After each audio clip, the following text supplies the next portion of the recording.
6. 모두가 빈 페이지에서 출발한다. 셔리스트 레이드는 뉴욕타임스 베스트셀러 1위에 오른 와일드의 작가이자 20, 30대 젊은 여성들 사이에서 가장 인기 있는 상담자이기도 하다.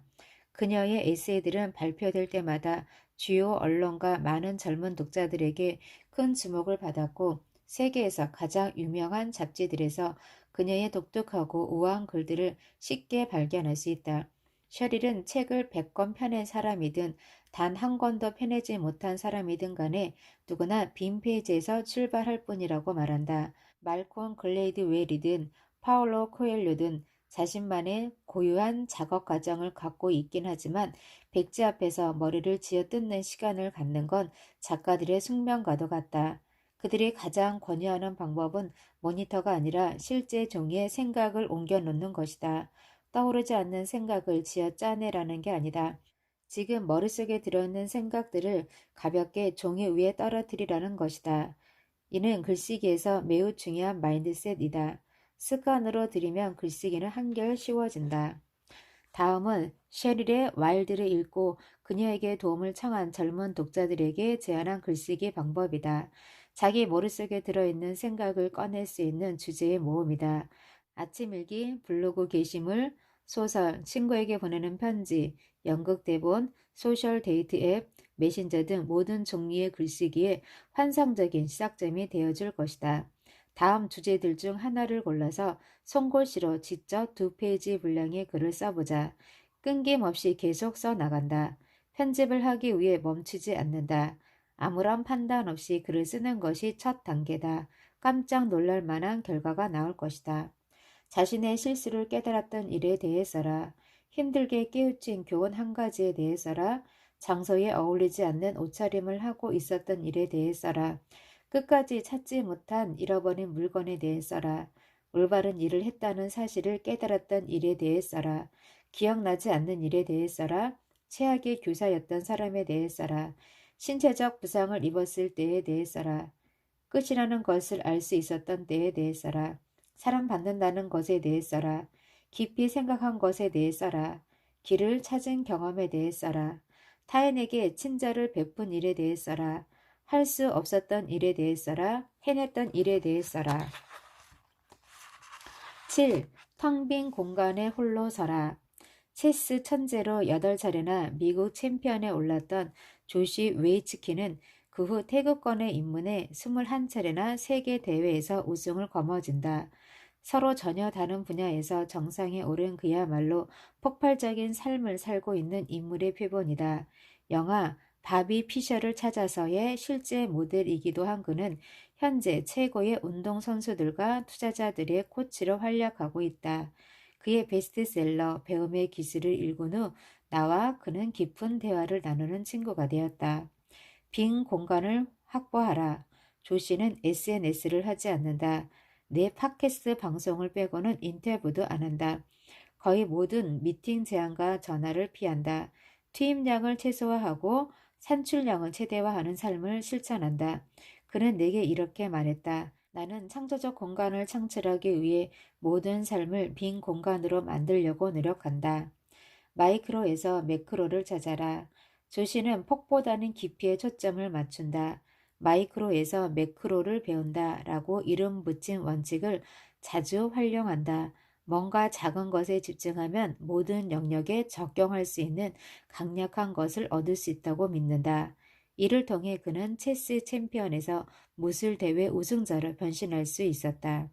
조씨는 체스를 가르칠 때 첫 수부터 시작하지 않는다. 처음 체스에 입문하는 사람은 통상 포석이나 행마를 위한 몇몇 방법을 기계적으로 암기하는 것에서 출발한다. 조 씨는 이를 두고 선생님에게서 시험지 답안을 훔치는 격이라고 말한다.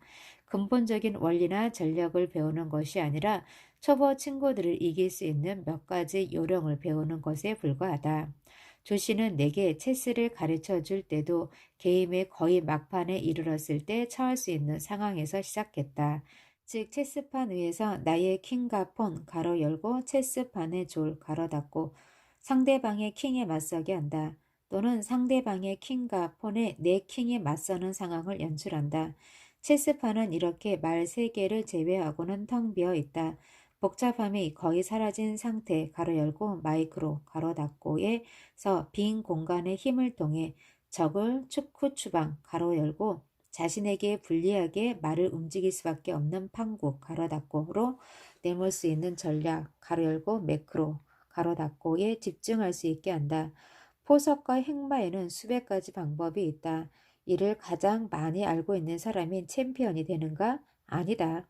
챔피언이 되려면 아직 세상에 나타나지 않은 방법을 알아야 한다. 챔피언은 창조적인 전략이 결정하는데 그것은 아무것도 가진 게 없을 때 스치듯 떠오른다. 성공하는 사람들의 스토리를 보라. 맨손으로 시작한 사람이 가장 큰 성공을 거둔다. 가진 것이 없을 때, 자원 활용에 기대지 않을 때, 아무도 도움을 주는 사람이 없을 때, 비로소 우리 내면의 커다란 상상력이 기지개를 켠다. 복잡한 생각, 고민, 전략과 전술 모두 지워라. 텅 빈 공간에 홀로 서라. 그러면 당신 내면의 거인이 당신을 자신의 어깨 위로 올려놓을 것이다. 상대가 내 게임을 연구하게 하라. 나는 조시와 함께 주짓수 세계 챔피언을 5차례나 지낸 마르셀로 가르시아에 대한 대화를 자주 나눈다. 조시는 마르셀로와 함께 뉴욕에서 주짓수 아카데미를 운영하고 있기도 하다. 마르셀로는 100년에 한 번 나올까 말까한 최고의 주짓수 마스터다. 마치 마이크 타이슨과 웨인 그레츠키, 마이크 조던을 합쳐 놓은 것 같다. 주짓수 선수들은 대부분 대회를 앞두고 자신의 훈련 과정을 철저히 비밀에 붙인다. 그런데 마르셀로는 자신의 스파링 연습을 비롯한 디테일한 훈련 모습을 인터넷에 모두 공개한다. 마르셀로는 그 이유에 대해 이렇게 설명했다. 나는 3, 4주 후에 있을 시합에서 경쟁자들에게 사용할 기술을 미리 보여준다. 그러면 상대 선수들은 자신도 모르게 내 기술을 연구하게 된다. 이게 무슨 뜻이냐면 상대가 무의식 중에 내 전략과 경기 운영 방식에 점점 큰 영향을 받는다는 것이다. 생각해보라. 상대가 내 기술을 아무리 연구하고 따라한다 한들 나보다 잘할 수 있겠는가? 내가 가진 기술을 나보다 더 잘 구사하는 사람은 없다. 나는 마르셀로의 전략에 깊은 흥미를 느꼈다.